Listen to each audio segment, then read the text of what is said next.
ব্যাপার, কেক কাটার শখ মিটেছে তো? আমার টাকা পরিশোধ করার নাম নেই, ওইদিকে আবার মেয়ের বার্থডে করছে। বাবা আমি এখন কি করে কেক কাটবো?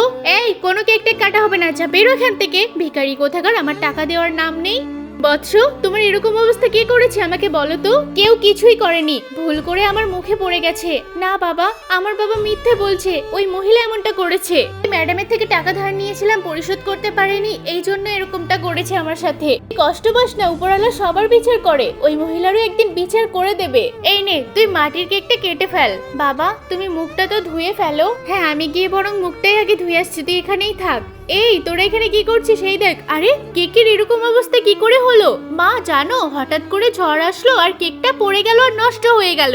কাছে এত রোদ, হঠাৎ করে ঝড় কোত্থেকে আসলো জানি না মা, এরকমটাই হয়েছে। আচ্ছা চল তাহলে বাজার থেকে না হয় আরেকটা কেক কিনে নিয়ে আসছি। ঠিক আছে মা চলো। ওরে বাবারে, আমি পা পিছলে পড়ে গেলাম। মা তুমি পড়ে গেলে কি করে? জানি না, আমার পায়ে খুব ব্যথা লেগেছে, চলো আগে হসপিটালে।